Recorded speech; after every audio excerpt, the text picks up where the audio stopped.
Hello students, आज हम करेंगे बाइलिनियर एंड क्वाड्रेटिक फॉर्म वाला चैप्टर। ठीक है, ये आपका अलजेब्रा का 6 चैप्टर है, बाइलिनियर एंड क्वाड्रेटिक फॉर्म। इसमें हम आपको बताएंगे कि बाइलिनियर होता क्या है। ठीक है, लीनियर ट्रांसफॉर्मेशन क्या होता है। ये देखिए, लीनियर ट्रांसफॉर्मेशन जो है वो आप पहले भी पढ़ चुके हो, आपने +2 में भी पढ़ा है कि लीनियर ट्रांसफॉर्मेशन वेक्टर पर मैपिंग होती है। क्या होती है ये? एक तरह से ये क्या होती है? वेक्टर होता है। Let V be the set of all n vector. V जो है ना यहाँ पर क्या है? वेक्टर का काम कर रहा है।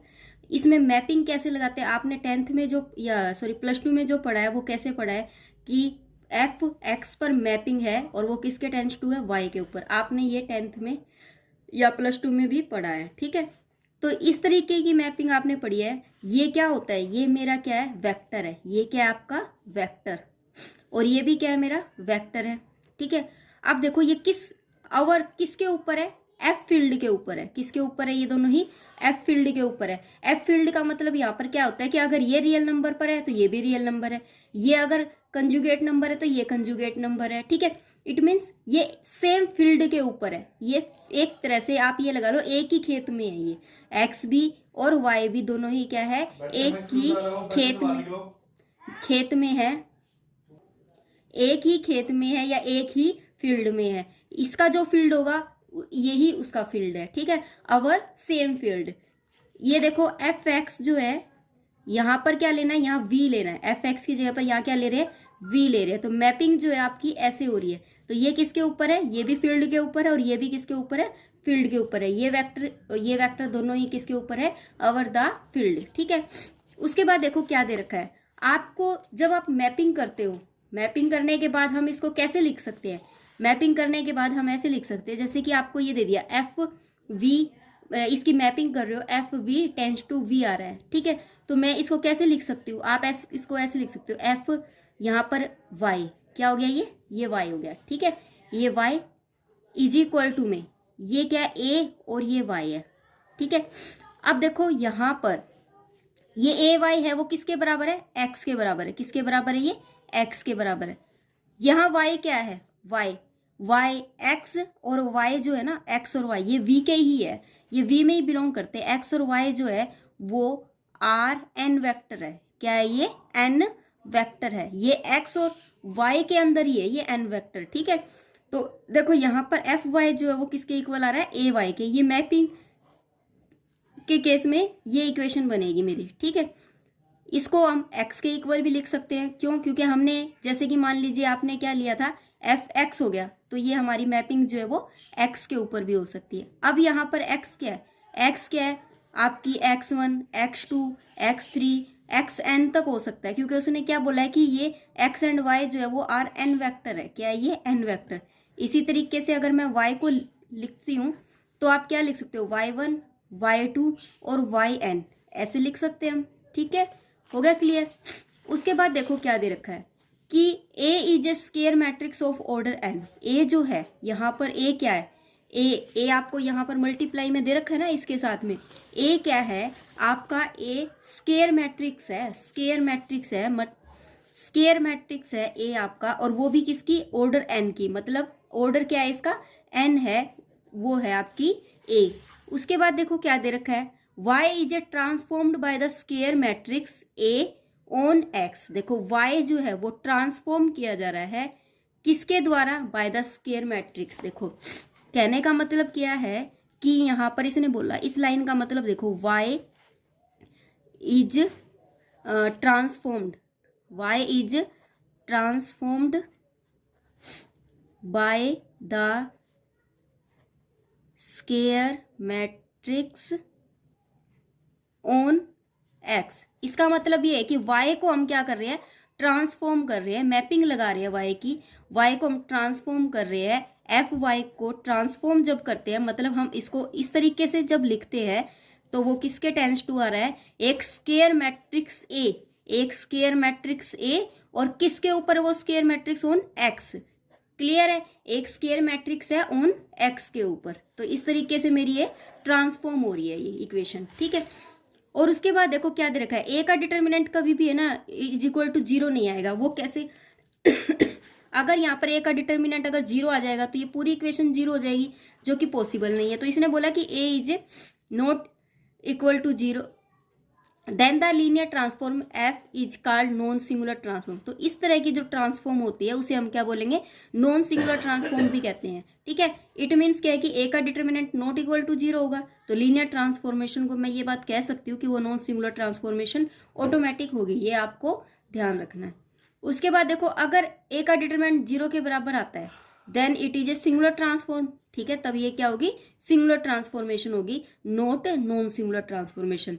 ठीक है, ये हमने पहले भी किया था कि सिंगुलर कब होती है, नॉन सिंगुलर कब होती है, जब ए का determinant is equal to zero आता है तब तो क्या होती है मेरी, सिंगुलर होती है। जब ए का determinant not equal to zero आता है तब क्या होती है, नॉट सिंगुलर होती है।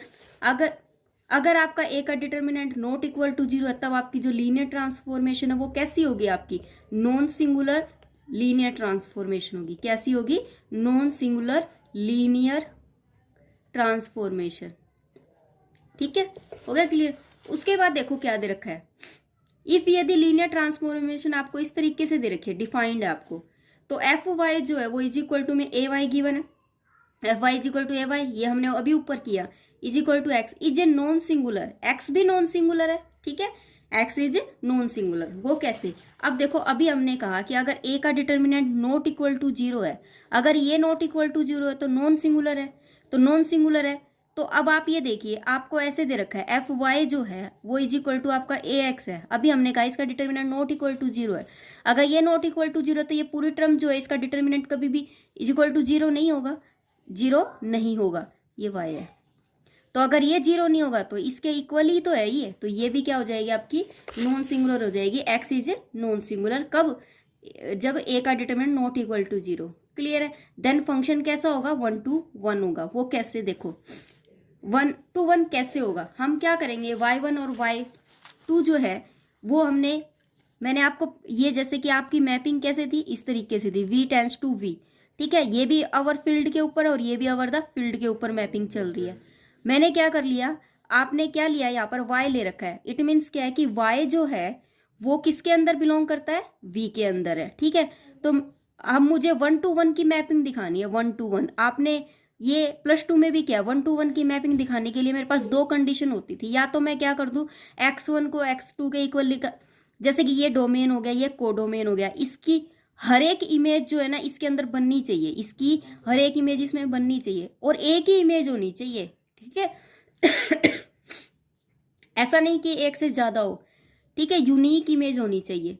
तो 1 to 1 की कंडीशन में हम क्या करते थे, जैसे ये x1 है, ये x1 है, ये x2 है, तो इसकी इमेज यही बननी चाहिए, ये नहीं कि आपकी दूसरी बन जाएगी।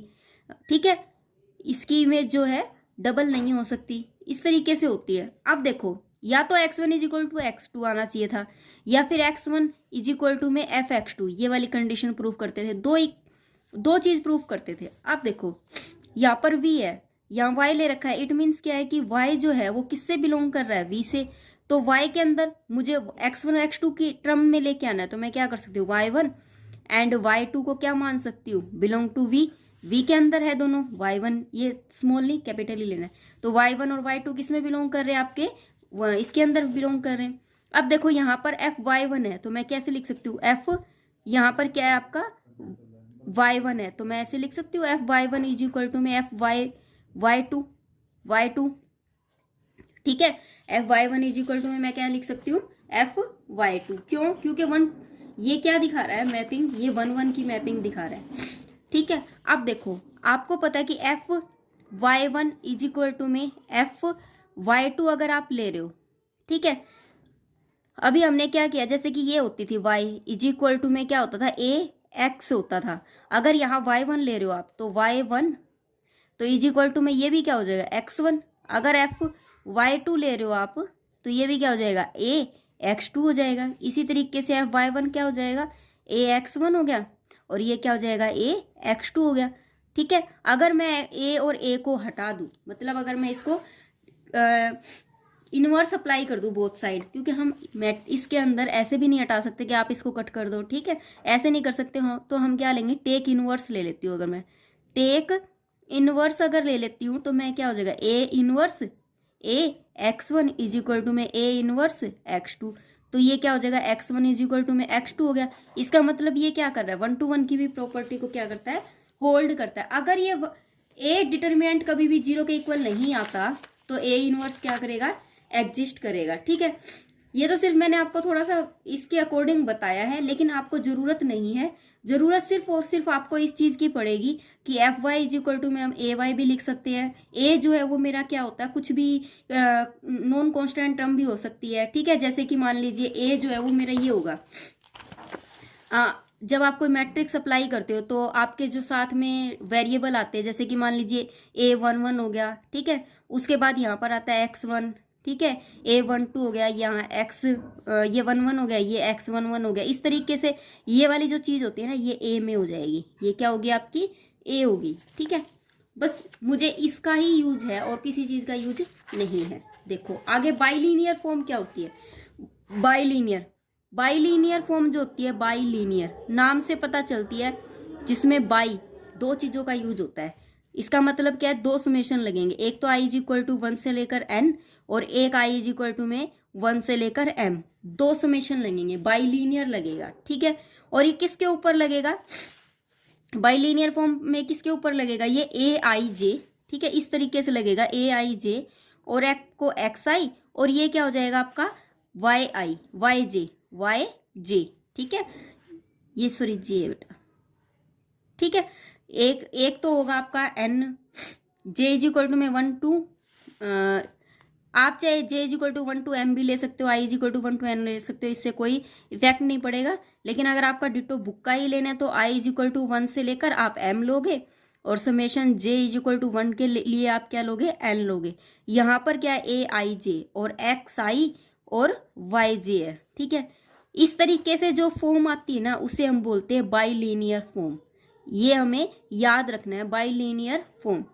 अब बाइलीनियर फॉर्म को मैं अगर लीनियर ट्रांसफॉर्मेशन फॉर्म, एक बात और बता दूं, बाइलीनियर नाम से पता चलता है बाई, इट मीन्स क्या होगा कि इसकी जो पावर होगी ना दोनों की, वो 2 बनेगी, सिर्फ और सिर्फ 2 बनेगी। जैसे कि आपके पास कोई क्वेश्चन दे दिया जाएगा, जैसे 3x1, ठीक है, y1 plus 3x2 y1 plus 3x3 y2 plus 5x2 x1 y1, इस तरीके से। तो देखो सबके अंदर आपको क्या मिलेगा, इसकी जो पावर है वो क्या मिलेगी, 2 ही मिलेगी। 2 के अलावा आपको कोई पावर नहीं मिलेगी। ठीक है, 2 के अलावा इसकी कोई भी पावर नहीं मिलेगी, उसे हम बोलते हैं बाइलीनियर फॉर्म। जैसे कि एक एग्जांपल दे दिया, इसने बोला कंडीशन क्या है बाइलीनियर फॉर्म की, तो कंडीशन अगर देखते हैं तो देखो क्या दे रखा है, degree of each term in the expression is 2। जो डिग्री है ईच टर्म की, एक्सप्रेशन क्या होता है, जैसे ऐसे अगर आप इस इक्वेशन में लिखते हो, जैसे कि मैं आपको बता देती हूँ, आपने लिखा 3x1 y1 plus 2x1 y2 minus 7x1 y3 minus 3x2 y1 plus 5x2 y2 minus x2 y3, इस तरीके से आपने लिखा ना। देखो डिग्री ऑफ ईच टर्म, प्रत्येक टर्म की जो डिग्री है ना वो सबकी 2 है। देखो 1 इसकी 2 हो गई, 1 इसकी 2 हो गई, सबकी डिग्री जो है वो क्या है, 2 है। और each term of the expression जो है वो contains exactly 1 variable out of x का एंड 1 वेरिएबल ऑफ वाई का। देखो प्रत्येक जो टर्म है ना, इसके अंदर एक वेरिएबल एक्स का है, एक वेरिएबल वाई का, एक वेरिएबल एक्स का, एक वेरिएबल वाई का। ऐसा नहीं है कि आप एक वेरिएबल से ही और स्केयर कर दोगे, ऐसा नहीं कर सकते। ठीक है, आपके माइंड में ये आया, मान लो आप एक वेरिएबल को हटा दो और इसका स्केयर कर दो, पावर तो 2 ही आ रही है ना, लेकिन ये पॉसिबल नहीं है। एक वेरिएबल एक्स का होना चाहिए और एक वेरिएबल वाई का होना चाहिए। ये बाइलीनियर की फॉर्म होती है, ये क्या होती है, बाइलीनियर की फॉर्म होती है। और आपका ये जो ए आई जे है ना, ये वाली वैल्यू है, ये ए, ये 7, ये 3, ये 5, ये सारी इसकी वैल्यू है। क्लियर है। अब ये वैल्यू कैसे चेंज होती है, जैसे कि मान लीजिए आपकी ये वैल्यू कैसे चेंज होती है। अब आप कहोगे कि आपका देखो, अब मेरे पास ये इक्वेशन है, मेरे पास क्या ये इक्वेशन है, मुझे इसको है ना मैट्रिक्स की फॉर्म में लिखना है। ध्यान से समझना, यही समझने वाली बात है कि आपके पास ये इक्वेशन है, ये वाली मेरे पास इक्वेशन थी, यहाँ तक मैंने पूरी लिख दी। अब आपको इसको मैट्रिक्स की फॉर्म में लिखना है, वो कैसे लिखेंगे देखो आपके पास बाइलीनियर की जो फॉर्म होती है i is equal to 1 to m है, summation j is equal to में 1 to n है, और ए आई जे और एक्स आई वाई जे, ये गिवन है बेटा, ठीक है। अब देखो ये क्या है आपके पास, इस तरीके से इक्वेशन है। अब ये तो टर्म मान लीजिए x1 की है, ये y1 की टर्म है, ठीक है।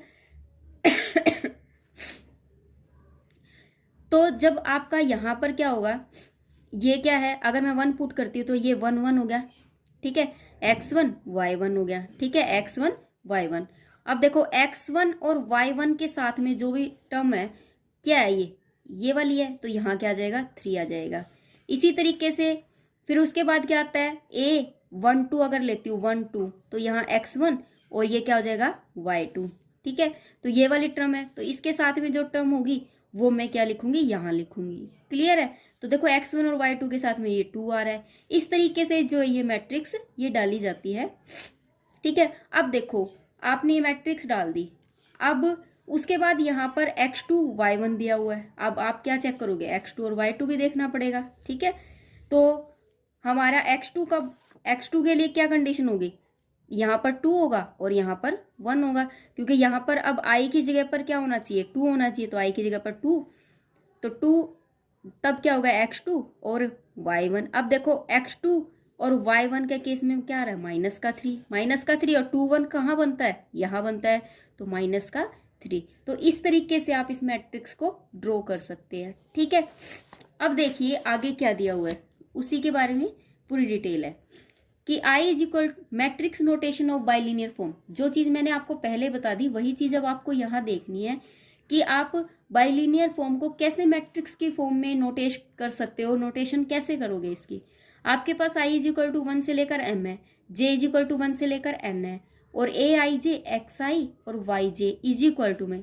अब देखो यहाँ a11 होगा, जो चीज़ मैंने आपको बताई, x1 y1, a12 x1 y2। इस तरीके से ये टर्म जो है ये मेरी कहाँ तक चलेगी, देखो a11 x1 y1 ये टर्म मेरी कहाँ तक चलेगी कि आपको पता है कि इसकी जो टर्म है आई की वो तो है m तक, और j की जो टर्म है वो कहाँ तक है n तक। तो मैं क्या लूँगी, a m n और आपका हो जाएगा x m और y n हो जाएगा, ठीक है।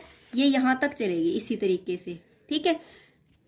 अब यहाँ पर आप 1 ले रहे हो, पूरी टर्म में 1 1 आ रहा है, पूरी टर्म में हम क्या लेके चल रहे हो 1 1 1 x1 y1, पूरी टर्म में अगर आप 1 लेके चल रहे हो, ठीक है।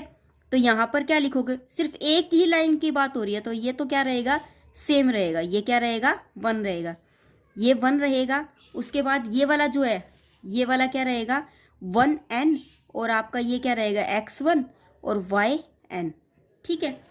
अब आप पूछोगे ये कैसे, देखो टर्म जो होती है वो मेरी कैसे बनती है, पहले ये चीज़ देखो, मेरी बनती है a11 से a21 a31 a41। मेरा जो x की वैल्यू मेरी ऐसे चेंज होती है, x की वैल्यू मेरी ऐसे चेंज हो रही है, ठीक है, मतलब पहली वाली x की वैल्यू मेरी ऐसे बदल रही है। अब जब ऐसे जा रही हूँ तो मेरा y की वैल्यू बदल रही है, क्या बदल रही है, मेरी y की वैल्यू बदल रही है। मेरी बात समझे या नहीं समझे कि इसके केस में तो मेरी x की वैल्यू बदल रही है जब मैं नीचे आती हूँ, और जब मैं स्टैंडिंग में जाती हूँ या सीधी लाइन में जाती हूँ या हॉरिजेंटल लाइन में जा रही हूँ तब मेरा क्या बदल रहा है, y बदल रहा है। तो मुझे सिर्फ और सिर्फ y में ही बदलाव लाना है, क्लियर है मेरी बात। तो यहाँ पर मेरा क्या हो जाएगा, a11 है, फिर x1 है, फिर y1 है, इट मीन्स मेरा 1 तो सेम ही रहेगा हर केस के अंदर। तो a12 x1 y2, ठीक है, फिर a13 x1 y3।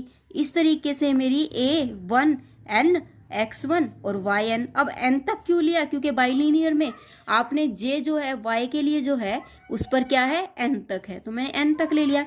इसी तरीके से अगर मैं सेकंड केस की बात करूँ तो 2 1, अब 2 में बदलाव आ रहा है 2, तो ये 2 तो सेम ही रहेगा, y का वही रहेगा प्रोसीजर सेम, 2 2 फिर x2 y2, ठीक है। इस तरीके से ये क्या हो जाएगा, a यहाँ 2 है ये कांस्टेंट है, 2 तो इसमें क्या हो जाएगा x2 और yn, ठीक है, हो गया क्लियर। उसके बाद मैं अगर कंटिन्यूअसली ऐसे करती हूँ तो देखो यहाँ पर x में डिफरेंस आ रहा था 1 2, तो x की वैल्यू कहाँ तक है m तक, तो m1, ठीक है x m y1 plus a m2 x m y2। इस तरीके से यहाँ पर क्या बन जाएगी आपकी, देखो यहाँ क्या बन जाएगी, यहाँ ये सेम है m, ठीक है, चेंज किस में आ रहा है y वाली में, तो ये यहाँ क्या बन जाएगी n, ठीक है, x m और yn। क्लियर है, मेरे ख्याल से तो समझ आ गया होगा, फिर भी देख लो एक बार और कि टर्म को आपको इस तरीके से लेना है। यहाँ पर तो बदलाव आ रहा है y में और यहाँ बदलाव आएगा x के अंदर, ठीक है। अब देखो जब y में बदलाव आएगा तो x सेम है, और यहाँ जब x में बदलाव आ रहा है तो y क्या है, सेम है पूरी टर्म में। यहाँ 2 2 रहेगा y में, यहाँ 3 3 रहेगा y में, यहाँ y में n n ही रहेगा, ठीक है। तो इस तरीके से ट्रांसफॉर्मेशन जब करते हैं, और एक बात और बता दूं, ये सारी ही प्लस के अंदर होती है, ये सारी क्या है, प्लस के अंदर है। ऐसा क्यों, क्योंकि देखो जब आपने, ये है आपकी बाइलिनियर फॉर्म, तो देखो सारे प्लस के अंदर ही तो है, प्लस है कोई माइनस है, कोई प्लस है कोई माइनस है, लेकिन हम तो प्लस में ही लेके चलेंगे ना, माइनस तो साथ में लगा देंगे उसके बाद में, ठीक है, हो गया क्लियर।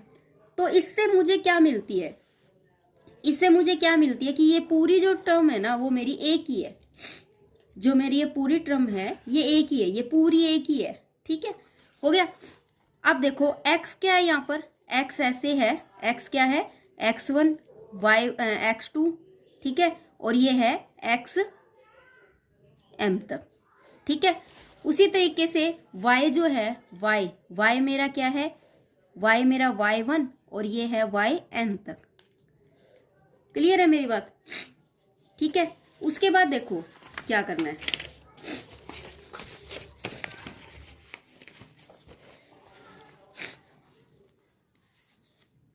अब देखो, अब मुझे क्या करना है, summation i is equal to 1 to m, summation i is equal to 1 to n, ठीक है।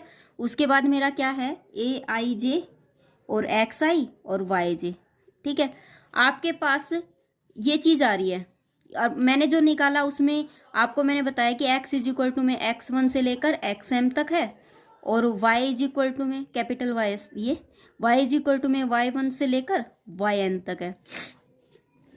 अब मुझे, मैंने इससे ये वाली चीज़ तो क्रिएट कर दी, ठीक है, ठीक है। अब इसके इसको लिखने का तरीका कैसे है, अगर मैं इसको वापस इस चीज़ में अगर लाना चाहूँगी, इसको वापस अगर इस चीज़ में लाना चाहूँगी तो मुझे क्या करना पड़ेगा, इसका पहले इस वाले का ट्रांसपोज करना पड़ेगा। क्यों, क्योंकि देखो आपके पास क्या होगी, यहाँ पर ये x होगा, ये y होगा, और बीच में a1 a11, ठीक है, a12, इस तरीके से ये वाली ट्रम जो है ना, ये वाली ट्रम ये बीच में होगी, ठीक है। क्यों, क्योंकि देखो यहाँ पर a11 भी तो है, a12 भी है, x1 y1 है, तो साथ में a11 a12 वाली ट्रम भी है, ठीक है। तो इस वाली ट्रम को तो मैंने क्या मान लिया, देखो इस वाली ट्रम को मैं क्या मान लूंगी, a11 a12 a11, ठीक है, a21 a22 a2n, और y वाली मेरी ऐसे है, ठीक है। जैसे कि आपको याद हो, आप x इज इक्वल टू, आप ऐसे करते थे ना, a इनवर्स b करते थे, ठीक है, याद आया +2 में, तो यहाँ पर a इनवर्स वाली ट्रम लिखते थे और फिर b वाली लिखते थे, ठीक है, b वाली लिखते थे जो इक्वेशन आती थी। इस तरीके से ही यहाँ पर क्या है, यहाँ पर y है, ठीक है, यहाँ पर x है, और यहाँ पर मैट्रिक्स है a11 a12 a13 a21 a22 a23, ठीक है, इस तरीके से, ठीक है। तो लेकिन जब मैं इसको इसमें बदलूंगी, ठीक है, इसको जब मैं इस बाइलिनियर फॉर्म में लिखूंगी, तो आपको ये याद रखना है कि इसकी जो ट्रांसफॉर्म नोटेशन है मैट्रिक्स के अंदर, तो वो क्या है, ए आई जे एक्स आई वाई जे। आप इतना याद रख लेना कि अगर आप ऐसे लोग हैं ना तो आपके लिए मल्टीप्लाई करना मुश्किल हो जाएगा, ठीक है। मल्टीप्लाई कैसे करेंगे, एक्स का ट्रांसपोज लेना पड़ेगा, एक्स जो यहाँ पर आपके पास एक्स है उसका हमें क्या करना है, ट्रांसपोज, और ए तो मैट्रिक्स है ही आपकी, और वाई, ठीक है, एक्स का ट्रांसपोज और ए वाई, ये आपकी मैट्रिक्स नोटेशन है। ये क्या है, मैट्रिक्स नोटेशन। ये तो सिर्फ मैंने आपको थोड़ा बहुत ब्रीफ बताया है, लेकिन मेन रूल जो है वो ये यूज होगा कि अगर आप बाइलिनियर फॉर्म को मैट्रिक्स के केस में नोटेशन डालना चाहते हो कैसे बनती है, तो एक्स का ट्रांसपोज और ए और वाई। अब एक्स का ट्रांसपोज कर दोगे तो जो आपकी ऐसे थी स्टैंडिंग में वो कैसे हो जाएगी, x1 y x2 और xm, ये तो मैट्रिक्स है ही, और y1 और y2 और yn। ठीक है, जब आप इसकी और इनकी सबकी मल्टीप्लाई करोगे तो अब आपकी यही आ जाएगी। ठीक है, दूसरा आपको बता दूं कि इसका जो ऑर्डर है, आपका ऑर्डर क्या बनेगा, ऑर्डर देख लो। ऑर्डर देखो यहाँ पर क्या है, ये रो बन रही है, रो बन रही है, तो इसका जो वो बनेगा तो क्या बनेगा, 1 इंटू एन एम बनेगा, क्योंकि 1 रो है और m कॉलम है। ठीक है, अब m कॉलम कैसे है, 1 2 m तक है ना ये लगातार। ठीक है, 1 रो m कॉलम। उसके बाद इसके कितने हैं, इसके तो m रो है और n कॉलम है। ठीक है, उसके बाद इसका कितना है, इसका तो 1 कॉलम है, 1 कॉलम है, तो रो कितनी है इसकी, n है, तो n रो 1 कॉलम है। ठीक है, हो गया क्लियर। अब देखो अगर मैं इसको और इसको 1 मल्टीप्लाई m, जब हम ऑर्डर निकालते हैं तो ऐसे ही निकालते हैं ना, जो कॉमन पार्ट है वो क्या है ये, तो क्या हो जाएगा, ये 1 क्रॉस n हो जाएगा। यहाँ पर क्या ऑर्डर आ रहा है, n क्रॉस n, तो कॉमन पार्ट को तो हटा देते हैं, तो क्या बन गया 1 क्रॉस 1, तो क्या आता है 1। ठीक है, ऑर्डर हम इस तरीके से निकालते हैं, तो ऑर्डर क्या आ रहा है, 1 आ रहा है। ऑर्डर आना भी क्या चाहिए, 1 ही आना चाहिए, तभी आपकी जो है ट्रांसफॉर्मेशन एग्जैक्ट है। वो कैसे, अब आप कहोगे ऑर्डर 1 कैसे आ रहा है, अभी तो हमने पीछे किया कि ये सारी किस में है, प्लस में है, सारी प्लस में है, तो सिर्फ और सिर्फ एक ही इक्वेशन है, एक ही ऑर्डर है, एक ही रो है, एक ही कॉलम है। क्लियर है, ठीक है, एक ही रो है, एक ही कॉलम है, क्योंकि सारी इक्वेशन ऐड हो रही है, ऐड हो रही है, तो इट मीन्स ऐसे आ रही है। अगर ऐसे आ रही है तो एक ही तो रो बन रही है, ठीक है, और ये पूरा एक ही कॉलम बन रहा है। ठीक है, तो 1 इंटू 1 रो है और 1 ही कॉलम है। क्लियर है, तो आपने इस तरीके से इसका ऑर्डर चेक करना। जो कॉमन पार्ट होता है ना बेटा, दोनों का सेम टू सेम होता है, वो हट जाता है, 1 क्रॉस n आ जाता है। अब इसका 1 क्रॉस n आया और उसका n क्रॉस 1 है, तो ये हट जाएगा और 1 इंटू 1 आपका क्या हो जाएगा, ऑर्डर हो जाएगा। इस तरीके से हम ऑर्डर को चेक कर सकते हैं। क्लियर है, उसके बाद देखो ये तो हो गई हमारी notation matrix of bilinear form की। ठीक है, इसको हम देन रैंक ऑफ, इसको ये जो मैट्रिक्स है इसको हम क्या कह सकते हैं, एंड और रैंक ऑफ ए की जो रैंक है ना, रैंक ऑफ ए की जो रैंक होगी ना, वही रैंक ऑफ बाइलिनियर फॉर्म की होगी। इसकी जो रैंक होगी ना, वही इसकी आपकी रैंक होगी। ठीक है, ये नहीं है कि इसकी अलग होगी, इसकी अलग होगी, इसकी जो रैंक है ना वही आपकी ए की रैंक होगी। अगर आपने ए की रैंक निकाल ली, आपसे पूछ लिया जाए कि बाइलिनियर की रैंक निकालो, आपके पास मैट्रिक्स ए गिवन है, तो आप ए की रैंक निकाल दोगे तो वही उसकी रैंक हो जाएगी। वरना तो आप ये कंफ्यूज हो जाओगे, इसकी रैंक कैसे निकालूं, मुझे तो आता भी नहीं है। ठीक है, तो आपके लिए शॉर्ट यही रहेगा कि आप किसकी रैंक निकाल दो, ए की। अगर आपको ए मैट्रिक्स गिवन है तो आप ए की रैंक निकाल दो, वो उसके इक्वल हो जाएगी। ठीक है, बाइलिनियर फॉर्म से आपको मैट्रिक्स में कैसे बदलना वो मैंने आपको बता ही दिया। अगर फिर से अगर आपको जानना है तो मैं एक बार और रिपीट कर देती हूँ। ठीक है, देखो आपको पता है आपके पास इक्वेशन इस तरीके से है, 3x1 है, जैसे कि मान लीजिए एक एग्जांपल लेके चल रहे हैं, मैट्रिक्स में कैसे बनाना है। आपके पास बाइलिनियर फॉर्म गिवन है, आपको उसने कह दिया कि पहले इसको मैट्रिक्स में बताओ कैसे आएगी, फिर उसके बाद इसकी रैंक निकालो। ठीक है, तो 3x1 y1, आपके पास 2x1 y2 minus 7x1 y3 minus 3x2 y1 plus 5x2 y2 minus x2 y3।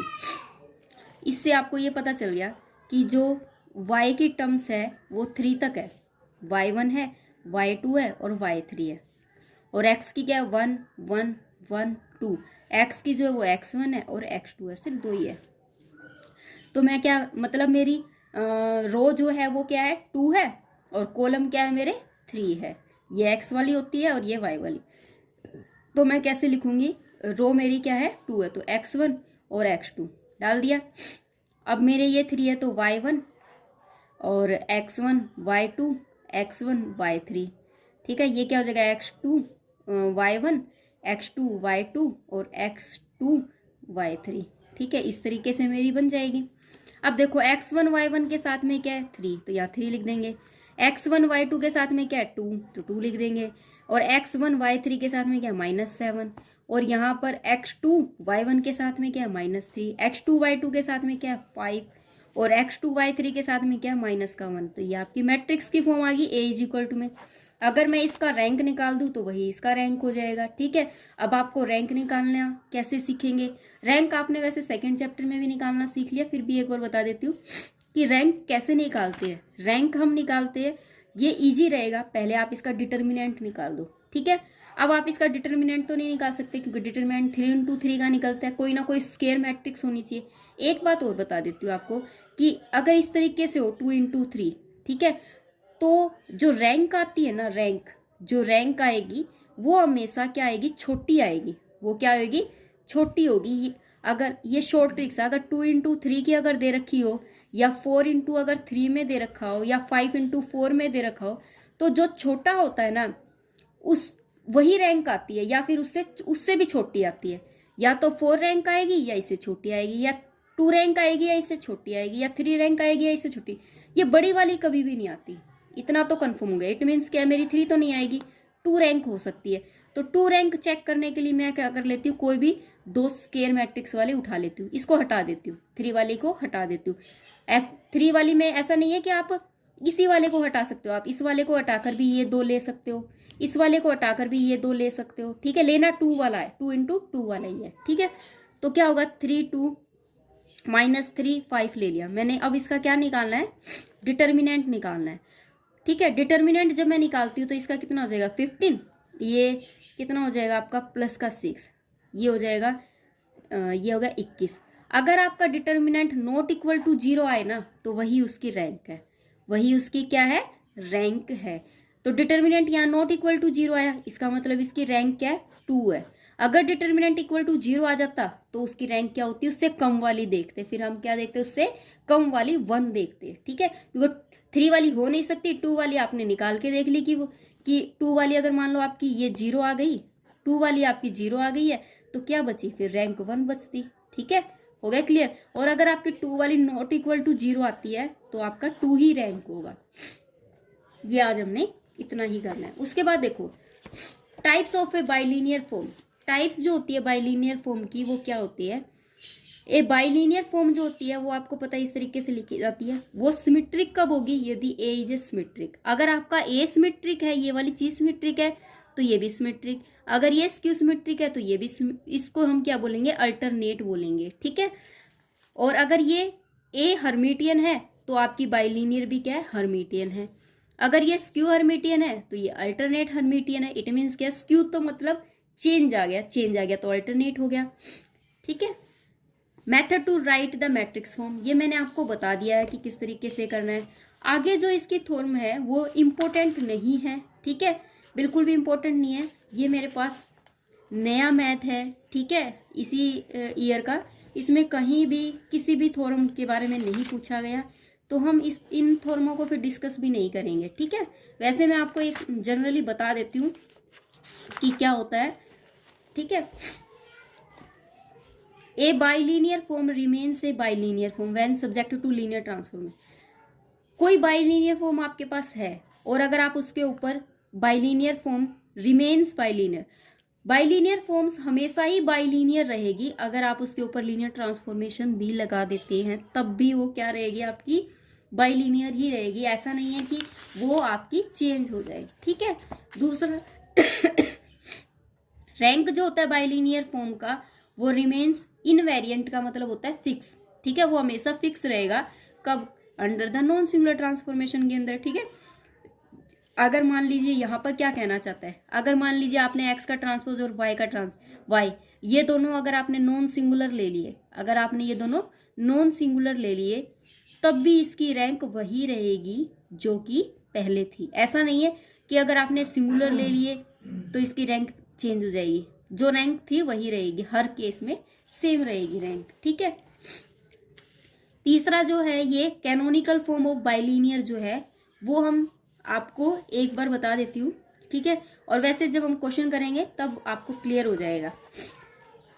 Bilinear form in the variable x1, इस तरीके से आपको इक्वेशन दे रखी होगी। ठीक है, इसकी कंडीशन क्या होती है कि बाइलिनियर फॉर्म आपकी ये है, हमेशा ये याद रखना कि इसके अंदर है ना डिफरेंट एलिमेंट नहीं आते हैं, सेम एलिमेंट आते हैं। वाइल इस कैनोनिकल में क्या होते हैं, सेम एलिमेंट कुछ भी हो सकते हैं, लेकिन डिफरेंट एलिमेंट के लिए यहाँ पर कोई जगह नहीं है। It does not contain any term of the form x i y j, ठीक है। यहाँ पर सेम एलिमेंट हो गए कैनोनिकल फॉर्म के अंदर, कैसे, जैसे x1 y1 same element, y2 x2 xr yr, ठीक है। ऐसा नहीं है कि x1 y2 लोगे, ऐसा नहीं होगा, कैनोनिकल फॉर्म के अंदर सेम होगा, ठीक है।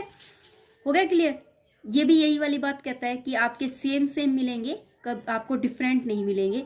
अगर आपसे ये पूछ लिया जाए, देखो कहने का मतलब ये है, आपके पास ये टर्म है, ठीक है, ये एक्सप्रेशन है कोई, ये आपको पता है कि बाइलिनियर है, ठीक है, लेकिन मैं इसको कैनोनिकल नहीं कह सकती, कैनोनिकल नहीं कह सकती, not canonical. Why? Because canonical says that कि एक्स आई और वाई आई दोनों क्या होंगे, both are same, both are same, not different, not different, ठीक है। तो यहाँ पर तो देखो, यहाँ x1 है y1 है, यहाँ x1 है y2, डिफरेंट आ रहा है ना, तो बाइलिनियर फॉर्म कभी कैनोनिकल नहीं कह सकते। लेकिन अगर कैनोनिकल ले लूँ मैं 3x1 y1 plus 4x2 y2 plus 5x3 y3, ठीक है, प्लस 7x4 y4, ये है आपकी कैनोनिकल फॉर्म, क्योंकि इसमें ये वाले चीज़ें जो है सेम है। तो कैनोनिकल फॉर्म तो आपकी बाइलिनियर हो सकती है, कैनोनिकल फॉर्म जो है वो तो बाइलिनियर हो सकती है, लेकिन बाइलिनियर फॉर्म जो है वो कैनोनिकल हो या ना हो ये जरूरी नहीं है। क्लियर है? ये वाली फॉर्म तो आपकी बाइलिनियर है, लेकिन बाइलिनियर वाली जो फॉर्म है वो कैनोनिकल हो ऐसा कोई ज़रूरी नहीं है। वो कैसे कि ये बाइलिनियर है बट ये कैनोनिकल नहीं कह सकते, क्योंकि इसमें डिफरेंट एलिमेंट जो वो इंक्लूड है, बट कैनोनिकल में क्या होते हैं, सेम होना चाहिए, ठीक है। एक्स जो होगा वही वाई लेके चलेंगे हम, ठीक है, वही पोजीशन वाई की होगी, ठीक है। उसके बाद देखो ये वाली जो थ्योरम है, इसमें क्या दिया हुआ है कि एवरी बाइलिनियर फॉर्म जो होती है ना वो रिड्यूस हो जाती है टू कैनोनिकल फॉर्म में। प्रत्येक बाइलिनियर फॉर्म को मैं रिड्यूस कर सकती हूँ कैनोनिकल फॉर्म में, ठीक है। ये तो हमें पता ही है कि अगर आपके पास कोई ये वाली फॉर्म है, ये वाली फॉर्म है, इसको आप कैनोनिकल फॉर्म में लिख सकते हो, क्योंकि x1 y1 मतलब सेम सेम वालों को अलग कर सकते हो, ठीक है। उसके बाद देखो क्या दे रखा है, a bilinear form is to be factorisable, it can be express as a product of two linear factor. अब इसको हम क्या कर सकते हैं, फैक्टराइजेबल कब कहेंगे, जब हम इसको दो लीनियर फैक्टर के अंदर लिख सकते हैं। A non zero bilinear form is factorisable होती है कब, यदि it's rank is 1। Non zero मतलब जिसका नॉन जीरो होती है, जैसे कि कोई मैट्रिक्स है 1 2 3 4 5 6, ये नॉन जीरो है, ठीक है। अगर जीरो होती तो सारे जीरो हो जाते। वो फैक्टराइजेबल कब होगा, जब उसका रैंक क्या होगा, 1 होगा। वो कब फैक्टराइजेबल होगा, यदि उसका रैंक क्या होगा, 1 होगा, ठीक है। उसके बाद आपको हम उसके बाद क्या करेंगे, एग्जाम्पल करेंगे। ये इंपॉर्टेंट नहीं थी इसलिए मैं नहीं करवा रही हूँ, ठीक है। जो इम्पोर्टेंट है एग्जाम्पल जो है इसके, वो बहुत ज़्यादा इम्पोर्टेंट है। ये कई बार एग्जाम में आए हुए भी हैं, ठीक है, जैसे ये वाला भी बहुत बार आया हुआ, इसके एक्सरसाइज के क्वेश्चन भी कई बार आ चुके हैं, ठीक है। तो हम इसको करने की बजाय बस इसका तो हमें क्या रखना है, ये याद रखना है, बस ये जो डेफिनेशन है एक बार रीड कर लेनी है, ताकि आपको क्वेश्चन करते टाइम कोई दिक्कत ना हो, ठीक है। आज हमने बाइलिनियर फॉर्म का बेसिक कर लिया है। नेक्स्ट जो वीडियो में है हम इसके एग्जाम्पल करेंगे, फिर उससे नेक्स्ट में एक्सरसाइज करेंगे, ठीक है। अगर आपको कोई चीज़ इसमें समझ नहीं आई है तो प्लीज़ हमें कमेंट कीजिए, बताइए, ताकि हम उसमें इम्प्रूव कर सकें। Thank you, have a nice day, take care, bye.